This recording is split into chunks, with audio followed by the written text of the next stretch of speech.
नमस्कार दोस्तों। आज हम इंडियन पॉलिटी का एक ऐसा टॉपिक पढ़ने जा रहे हैं जहां से एग्ज़ाम में कई बार प्रश्न पूछे गए हैं और आपके एग्ज़ाम में भी पूछे जा सकते हैं।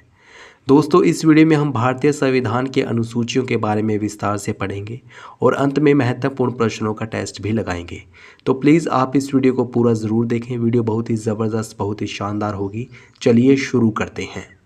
भारतीय संविधान में मूल रूप से 8 अनुसूचियां थी, लेकिन वर्तमान में भारतीय संविधान में 12 अनुसूचियां हैं।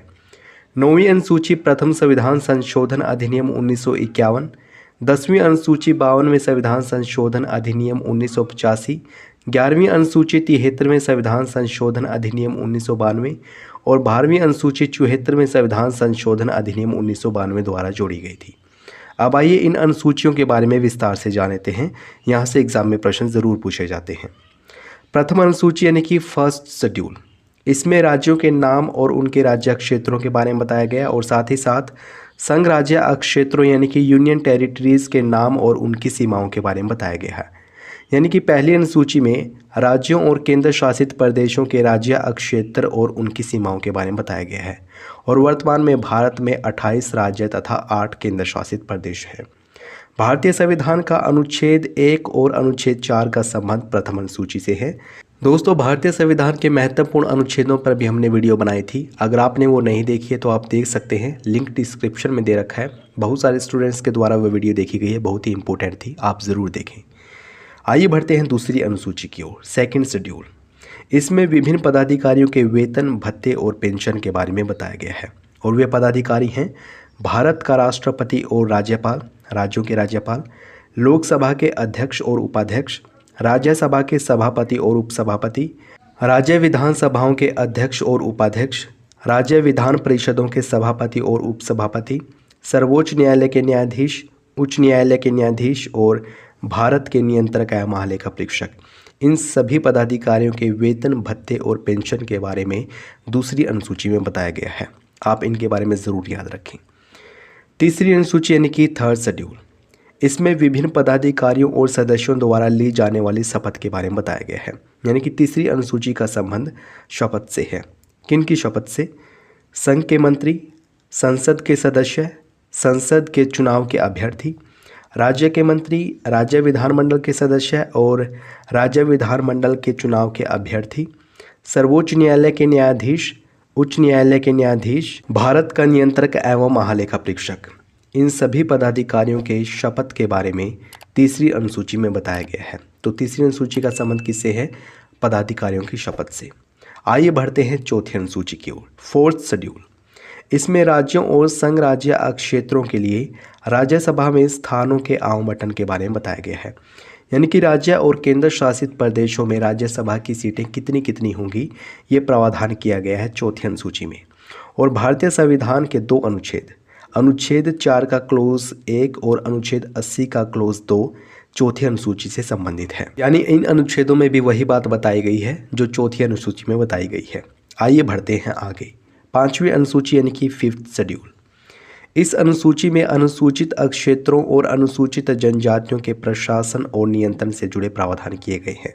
याद रखें, अनुसूचित जनजातियों के प्रशासन से संबंधित प्रावधान किस अनुसूची में किए गए हैं? पांचवी अनुसूची में। और भारतीय संविधान का अनुच्छेद 244 का क्लोज 1 पांचवी अनुसूची से संबंधित है। आइए बढ़ते हैं आगे, छठी अनुसूची यानी कि सिक्स्थ शेड्यूल। इसमें असम, मेघालय, त्रिपुरा और मिजोरम राज्य के जनजातीय क्षेत्रों के प्रशासन से संबंधित उपबंध किए गए हैं। पूर्वोत्तर भारत के 4 राज्यों असम, मेघालय, त्रिपुरा और मिजोरम, इन 4 राज्यों के जनजातीय क्षेत्रों के बारे में बताया गया है छठी अनुसूची में। आप इन चारों राज्यों के नाम ज़रूर याद रखें, यहाँ से प्रश्न बनते हैं एग्जाम में। सातवीं अनुसूची यानी कि सेवेंथ शेड्यूल, मोस्ट इंपॉर्टेंट है ये भी। इसमें 3 सूचियों के बारे में बताया गया है, संघ सूची, राज्य सूची और समवर्ती सूची। संघ सूची पर कानून बनाने का अधिकार केंद्र सरकार अर्थात संसद को है, राज्य सूची पर कानून बनाने का अधिकार राज्य सरकारों को है और समवर्ती सूची पर कानून बनाने का अधिकार केंद्र सरकार और राज्य सरकार दोनों को है।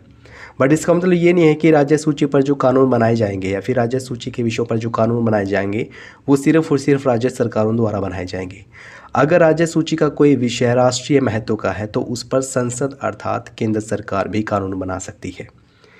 मूल संविधान में संघ सूची में 97 विषय थे, राज्य सूची में 66 और समवर्ती सूची में 47 विषय थे। लेकिन वर्तमान में संघ सूची में 100, राज्य सूची में 61 और समवर्ती सूची में 52 विषय हैं। और भारतीय संविधान का अनुच्छेद 246 7वीं अनुसूची से संबंधित है। आइए बढ़ते हैं आगे और जान लेते हैं 8वीं अनुसूची के बारे में। यहाँ से एग्जाम में भर भर के प्रश्न पूछे जाते हैं, आप इसके बारे में ज़रूर याद रखें। इसमें संविधान द्वारा मान्यता प्राप्त भाषाओं का उल्लेख किया गया है, यानी कि 8वीं अनुसूची का संबंध भाषाओं से है। मूल संविधान में 8वीं सूची में 14 भाषाओं का उल्लेख किया गया था, लेकिन वर्तमान में इस अनुसूची में 22 भाषाएं हैं, यानी कि 8 भाषाओं को संविधान संशोधनों के माध्यम से जोड़ा गया है। कौन सी भाषा को या फिर किन भाषाओं को किस संविधान संशोधन के माध्यम से जोड़ा गया है, ये एग्जाम में पूछा जाता है। तो आइए जान लेते हैं। सिंधी भाषा को वर्ष 1967 में 21वें संविधान संशोधन अधिनियम द्वारा जोड़ा गया। कोंकणी, मणिपुरी और नेपाली, इन 3 भाषाओं को 71वें संविधान संशोधन अधिनियम 1992 द्वारा जोड़ा गया। और 4 भाषाओं बोडो, डोगरी, मैथिली, संथाली, इन 4 भाषाओं को 92वें संविधान संशोधन अधिनियम 2003 के द्वारा जोड़ा गया। आपको ये संशोधन जरूर याद रखने हैं, यहाँ से एग्जाम में प्रश्न ज़रूर बनेगा। तो कुल मिलाकर 8वीं सूची में 22 भाषाएं हैं।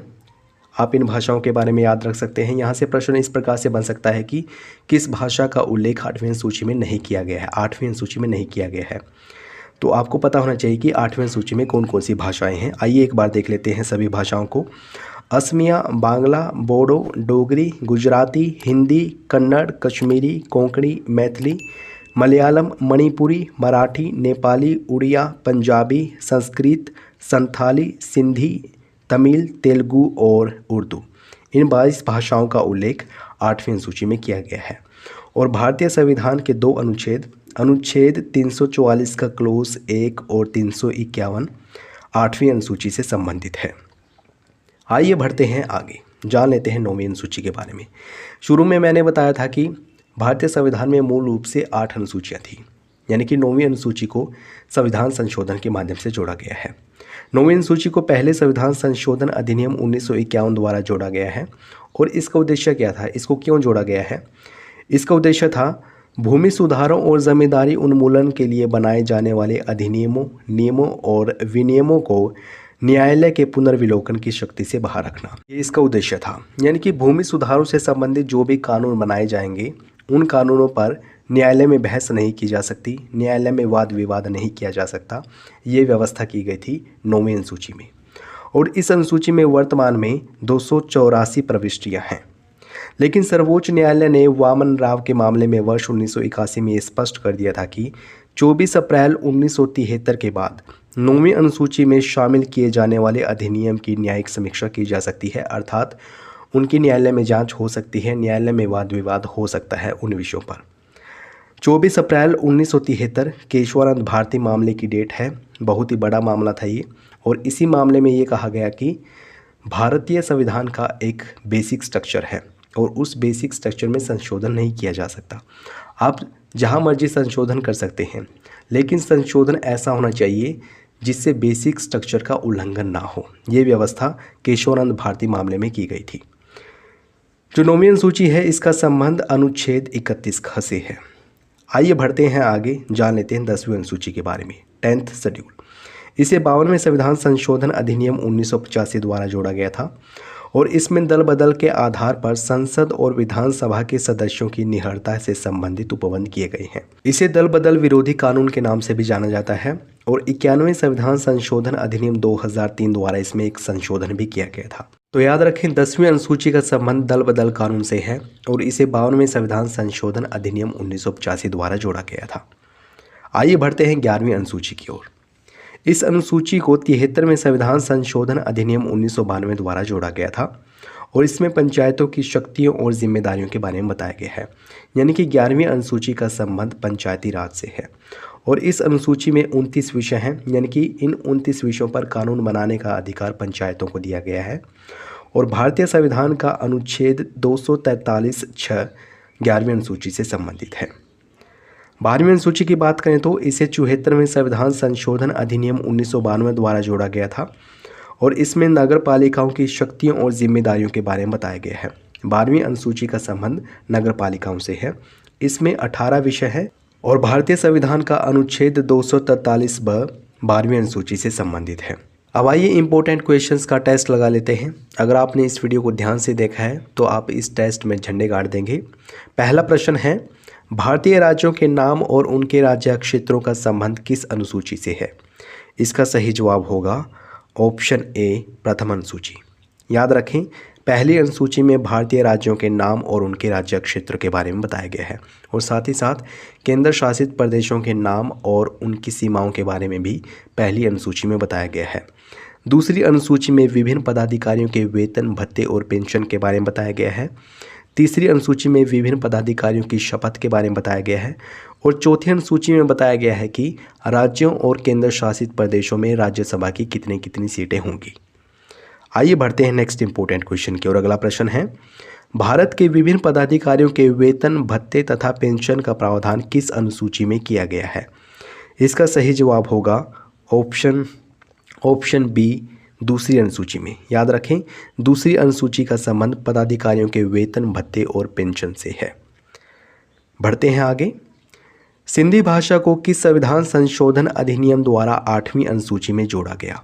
इसका सही जवाब होगा ऑप्शन ए, 21वें संविधान संशोधन अधिनियम 1967। 21वें संविधान संशोधन अधिनियम 1967 के द्वारा सिंधी भाषा को 8वीं अनुसूची में जोड़ा गया था। 8वीं अनुसूची का संबंध भाषाओं से है। मूल रूप से इसमें 14 भाषाओं का उल्लेख किया गया था, लेकिन वर्तमान में 22 भाषाएं हैं।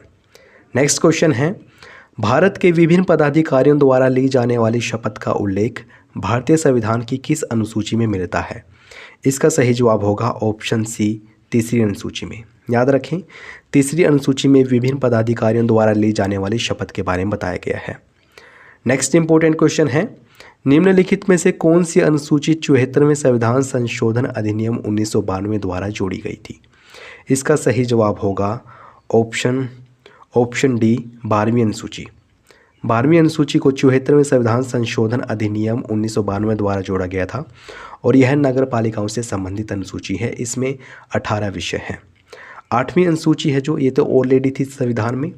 10वीं अनुसूची को 52वें संविधान संशोधन अधिनियम 1985 द्वारा जोड़ा गया था, दल बदल कानून से संबंधित है। 11वीं अनुसूची को 73वें संविधान संशोधन अधिनियम 1992 द्वारा जोड़ा गया था और 8वीं अनुसूची का संबंध किससे है? भारतीय भाषाओं से है। 11वीं अनुसूची का संबंध पंचायती राज व्यवस्था से है। नेक्स्ट इंपॉर्टेंट क्वेश्चन है, कोंकणी, मणिपुरी तथा नेपाली भाषाओं को किस संविधान संशोधन अधिनियम द्वारा 8वीं अनुसूची में जोड़ा गया? इसका सही जवाब होगा ऑप्शन बी, 71वें संविधान संशोधन अधिनियम 1992 द्वारा। याद रखें, 71वें संविधान संशोधन अधिनियम 1992 के द्वारा 3 भाषाओं को, कोंकणी, मणिपुरी और नेपाली, इन 3 भाषाओं को 8वीं अनुसूची में जोड़ा गया था। 21वें संविधान संशोधन अधिनियम द्वारा सिंधी भाषा को 8वीं अनुसूची में जोड़ा गया था। नेक्स्ट क्वेश्चन है, किस अनुसूची का संबंध दल बदल विरोधी कानून से है? इसका सही जवाब होगा ऑप्शन बी, 10वीं अनुसूची। 10वीं अनुसूची का संबंध दल बदल विरोधी कानून से है और इस अनुसूची को 52वें संविधान संशोधन अधिनियम 1985 द्वारा जोड़ा गया था। 9वीं अनुसूची का संबंध भूमि सुधार कानून से है और इसे जोड़ा गया था पहले संविधान संशोधन अधिनियम 1951 द्वारा। 11वीं अनुसूची का संबंध पंचायती राज व्यवस्था से है, इसे जोड़ा गया था 73वें संविधान संशोधन अधिनियम 1992 द्वारा और 12वीं अनुसूची का संबंध नगर पालिकाओं से है, इसे जोड़ा गया था 74वें संविधान संशोधन अधिनियम 1992 द्वारा। नेक्स्ट इंपॉर्टेंट क्वेश्चन है, भारत के राज्य और संघ राज्य क्षेत्रों के लिए राज्यसभा में स्थानों का आवंटन किस अनुसूची में उल्लेखित है? इसका सही जवाब होगा ऑप्शन डी, चौथी अनुसूची में। यानी कि राज्य और केंद्र शासित प्रदेशों में राज्यसभा की कितनी कितनी सीटें होंगी उसके बारे में बताया गया चौथी अनुसूची में। अगला प्रश्न है, 11वीं अनुसूची जिसे 73वें संविधान संशोधन अधिनियम 1992 द्वारा जोड़ा गया में कुल कितने विषय हैं? मोस्ट इंपोर्टेंट क्वेश्चन है, एग्जाम में पूछा गया प्रश्न है। इसका सही जवाब है ऑप्शन सी, 29 विषय। याद रखें, 11वीं अनुसूची जो कि पंचायती राज व्यवस्था से संबंधित है, इसे 73वें संविधान संशोधन अधिनियम 1992 द्वारा जोड़ा गया था और इसमें कुल 29 विषय हैं। अगला प्रश्न है, भारतीय संविधान की 5वीं अनुसूची का संबंध किससे है? इसका सही जवाब है ऑप्शन ए, अनुसूचित क्षेत्रों तथा अनुसूचित जनजातियों के प्रशासन से संबंधित है 5वीं अनुसूची। पूर्वोत्तर राज्यों के जनजातीय क्षेत्रों के प्रशासन से संबंधित है 6ठी अनुसूची, लेकिन सभी पूर्वोत्तर राज्य नहीं, असम, मेघालय, त्रिपुरा और मिजोरम, इन 3 राज्यों के जनजातीय क्षेत्रों के प्रशासन के बारे में बताया गया है 6ठी अनुसूची में। भारतीय भाषाओं से संबंधित है 8वीं अनुसूची और भूमि सुधारों से संबंधित है 9वीं अनुसूची। नेक्स्ट क्वेश्चन है, भारतीय संविधान में 9वीं अनुसूची को किस संविधान संशोधन अधिनियम द्वारा जोड़ा गया? इसका सही जवाब होगा ऑप्शन ए, प्रथम संविधान संशोधन अधिनियम 1951 द्वारा 9वीं अनुसूची को जोड़ा गया था और इसमें भूमि सुधार से संबंधित कानून के बारे में बताया गया है। इसमें कहा गया था कि भूमि सुधार से संबंधित जो भी कानून बनाए जाएंगे उनको न्यायालय में चुनौती नहीं दी जा सकती, लेकिन बाद में वर्ष 1981 में सर्वोच्च न्यायालय ने ये कह दिया था कि 24 अप्रैल 1973 के बाद भूमि सुधारों से संबंधित जो भी कानून बनाए जाएंगे उनको न्यायालय में चुनौती दी जा सकती है। 52वां संविधान संशोधन अधिनियम है जो ये दल बदल कानून से संबंधित है, इसके तहत 10वीं अनुसूची को जोड़ा गया था। 73वें संविधान संशोधन अधिनियम 1992 के द्वारा 11वीं अनुसूची को जोड़ा गया था जिसमें पंचायती राज के बारे में बताया गया है और 74वें संविधान संशोधन अधिनियम 1992 के द्वारा 12वीं अनुसूची को जोड़ा गया था, इसमें नगर पालिकाओं के बारे में बताया गया है। नेक्स्ट इंपॉर्टेंट क्वेश्चन है, भारतीय संविधान की 6ठी अनुसूची में किस राज्य के जनजातीय क्षेत्रों के प्रशासन के बारे में उपबंध नहीं किया गया?